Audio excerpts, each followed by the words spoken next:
She said I got some news this morning from Choctaw Ridge.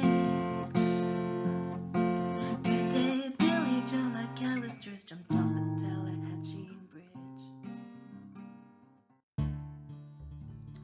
Hey guys, it's April. So today I'm going to show you how to get this Bobbie Gentry inspired look.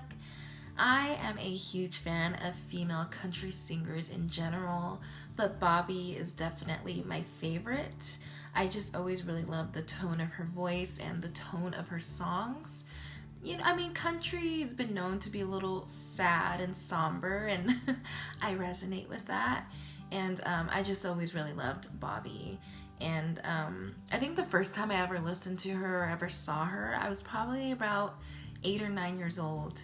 And I was up late at night watching like infomercials, and it was an infomercial for like, I don't really want to say oldies, but they were playing a lot of like songs from like the 60s, early 70s, and they showed a clip of her playing Ode to Billy Joe, and I just saw big hair and lots of eyeliner, and I was like, I want to be that. And I thought she was just wonderful, that kind of like American Gothic feel to her music, and I really like that, and I really love her.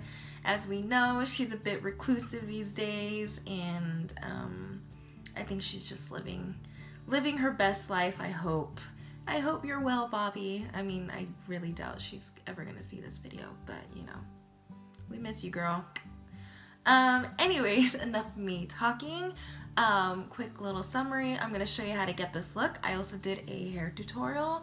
It's not the best. I'm not the best at styling hair, but you know, I tried, and I feel like I should get like a solid C+ for effort, you know? Yeah, enough of me talking. I do this all the time. Let's just get on with the tutorial.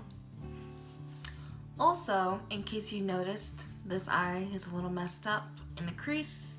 I touched up my eyeliner and opened my eyes a little too wide, and it got on there, and it's waterproof, so it's not coming off. So I like sabotaged myself. It happens. You just deal with it. Just know that it didn't look like this always. All right, now on to the tutorial. Starting with brushed hair, I'm going to take a section from the front of my hair, and with a teasing comb, I'm going to start back combing. What I like to do is work towards the base of my hair and then slowly work my way up the shaft, about midway the length of the hair, and then I like to spray it down. And we're just going to go ahead and repeat this process all the way from the front to the back. As you can see right here, I am blending two pieces together, and this just kind of helps build a bigger, higher hair. Some things to know: I am working with my natural hair type, which is relatively straight. It has like the slightest wave. So if your hair is a little bit more curlier or whatever, you can go ahead and feel free to straighten that out a bit if you want. It's totally optional.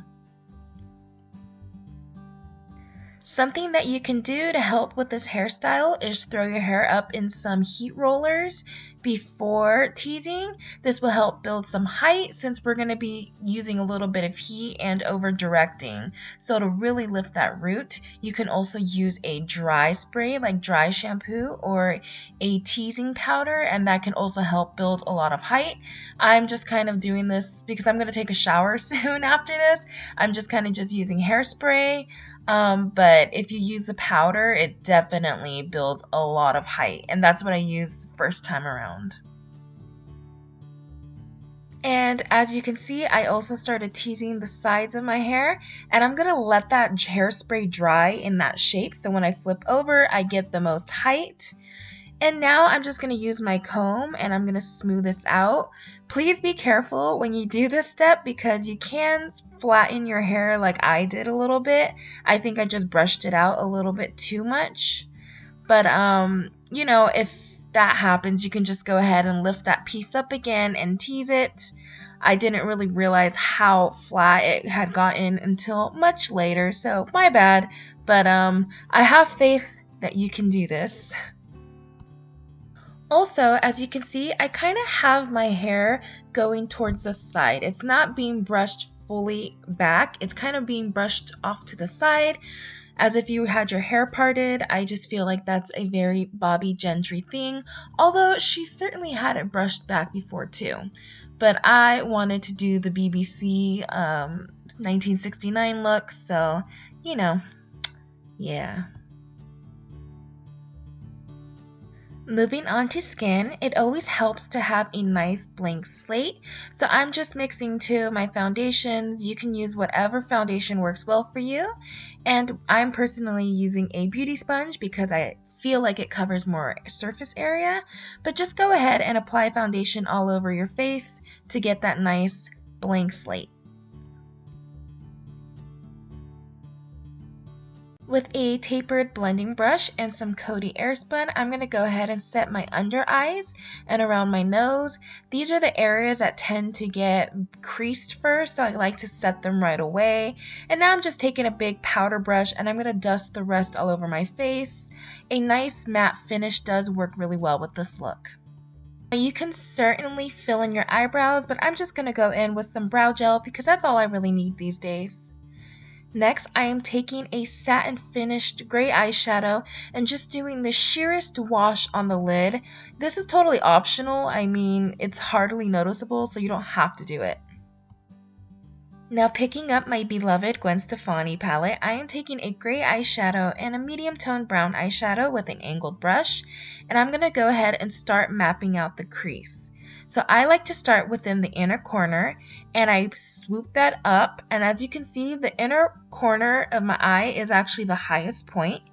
And I'm going to slowly start bringing it down, and then I'm going to have it kind of whisk away from the eye. It's just the slightest little feathered winged. I don't want to bring this too far down because it makes the eyes look a little droopy, and I don't find that that's necessary for a Bobbie Gentry look. So here I am picking up some more of that gray eyeshadow and just deepening the crease, trying to make sure that the line is consistent in color all the way through. Yeah. Because I want my brow bone to pop, I'm going to pick a champagne shimmer and I'm just going to go ahead and highlight my brow bone. It adds a little bit more definition. Taking a liquid liner, I'm going to start from lining my inner corner, and I want that to be the thickest part of my winged eyeliner. And I'm also doing a little point just to make the eyes look a little more feline. And I'm going to go ahead and drag that liner all the way down to the end of my eye, and I'm going to have it swoop a little bit low. Bonus points if your eyeliner is a bit shiny. Next, we're just going to add heaps and heaps of mascara. Doesn't hurt to just lay it on thick. I am taking an olive green eyeliner pencil and I'm going to line my waterline and my bottom lash line with this. Stay away from black eyeliner. It's a little too harsh. I think browns, greens, and grays work the best. Now go ahead and apply a lot of mascara to your bottom eyelashes to get them very spidery and spiky. Take a tiny smudge brush and a little bit of gray eyeshadow and run that on your bottom lash line. It just kind of softens the look a little bit but still adds some intensity. And now I am taking a full flared pair of false eyelashes and plopping those on and pressing them and blending them with my real lashes. Now I'm going to take some Ardell individual lashes, or like the little bunches, and I'm going to go ahead and apply about 4 or 5 on my bottom lash line. This is really helpful. I feel like Bobbie has a very spiky bottom lash line, and it's such a late 60s staple. So if you can definitely swing it, I would say go for the bottom lashes. With an angled face brush and some cool tone contouring powder, I'm going to go ahead and just run this in my cheekbones just to define it a little bit more. This is definitely optional if you already have really great bone structure, but I mean, it's always fun to add a little bit more definition. And I'm taking that same powder and with a tiny nose contouring brush and just running this down the sides of my nose just to kind of pinch the nose a little bit, and once again to add some more definition so none of my features feel lost on my face, since we did go for a very full coverage matte foundation routine. With a big powder brush and a muted rose blush, I'm going to just add a little bit of that onto my cheeks just for a little color, but you don't want it to be too intense. Now, a lip liner in this color would be a lot more helpful, but I don't own one, so I'm taking a brownish pink lipstick and a lip brush, and I'm going to go ahead and just line the outside of my lips with this lipstick. And I'm going to make my Cupid's bow a little bit more sharper, and I'm going to try to stay within the lip line on my top lip, and I am overdrawing my bottom lip just to kind of have that Bobbie Gentry pout. And then once I feel like I have my lines looking kind of good, I'm going to go ahead and start filling them in with the rest of the color, kind of doing a slightly gradient effect. I want the color to be more concentrated on the outside. And now I am taking a more true nude lipstick and applying that onto my lips for that perfect Bobbie Gentry pout. And no, Bobbie Gentry look is complete without her signature beauty mark, and I'm just taking the liquid eyeliner that I used before and dotting one on. And this is it for the completed Bobbie Gentry look. This one's a lot of fun to wear. I don't know, man. I don't know what it is about the late 60s and early 70s, but the makeup, the hair, the clothing just is probably one of my favorite things in the world. And as you guys know, I like to venture out and play around in other different like decade and era styling. But this specific era always just reels me back in, and I'm not gonna fight it. I just embrace it wholeheartedly. Why fight? Why fight a good thing, you know? But I do hope you guys try this look out or any of the other looks that I've done in the past. And if you do, tag me in those photos. I love looking at those photos of you guys. You guys are so talented and beautiful, and it just makes me so happy and overjoyed to see you guys recreate those looks, because it makes me feel like I'm just not, you know, in the void making videos. Like, it's reaching some of you guys and you guys are trying them out and helping, you know, it's helping you guys. That's ultimately what I want. But yeah, as always, I will leave a list of all the products that I use down below in the description box. And if you guys have any questions or anything like that, you could go ahead and comment that down below as well. And go ahead and give this video a thumbs up if you liked it. If not, please don't be mean about it. Some people are really mean, okay? Not any of you guys that are, you know, devoted watchers of my channel. That was a weird sentence. So actually there's some things that I wanted to talk with you guys and get some like advice and feedback from you. So if you follow me on Instagram or Tumblr, you may have seen some photos titled Unintentional Vampire Lover.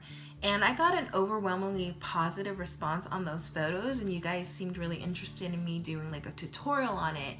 And I was really excited, but then I was also kind of hesitant because it was basically this makeup look. I was doing a trial run on this makeup look because I kind of forgot how I did it the first time around. So I was like, okay, let me practice it before I film. And then, as some of you guys may know, I gave myself some bangs a while back.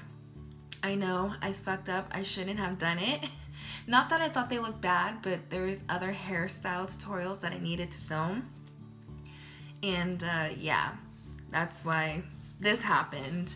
Anyways, I was trying out a different Bobbie Gentry hairstyle, and with the shirt that I was wearing, which was kind of like that like umpire sheath type of top that had a little bow in the front, and then I had some like Halloween things out on my vanity, and I was like, ooh, fake blood, ooh, fangs. And it just became, it took a detour and became a totally different look. It was kind of like Hammer horror, you know, like I said, Vampire Lover, Ingrid Pitt's kind of thing. And you guys liked it, and I feel bad because I don't really want to film the tutorial just because it's this makeup and I don't want to be repetitive. So I was thinking of maybe changing the makeup look a bit to make it more authentic to the film.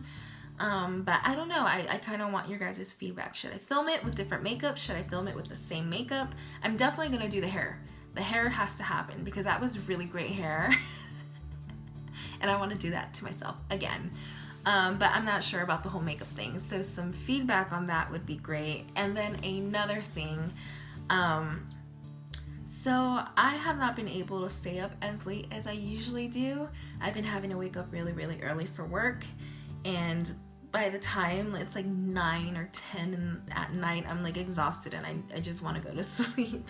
So it's really hard for me to film at night, which is when I usually like to film because it's the only time the house is quiet, because I do live in a home with my nieces and they're 1 and 2 and they are very loud and they love watching Mother Goose Club, which is also played very loudly, and I don't like to have a lot of background noise when I'm filming or talking because I want you guys to be able to hear me clearly. So I was like, well, maybe I can put like some background music, you know, so that it just drowns out some of what's going on around me. But I know that some people don't like that either, and I just don't know what to do, you guys. I don't know what to do. Should I still film just with background music, or should I just wait until I can find some me time to film? I don't know. I'm very like, I don't know. Help me, please. Make my mind up for me, because I don't want to do it.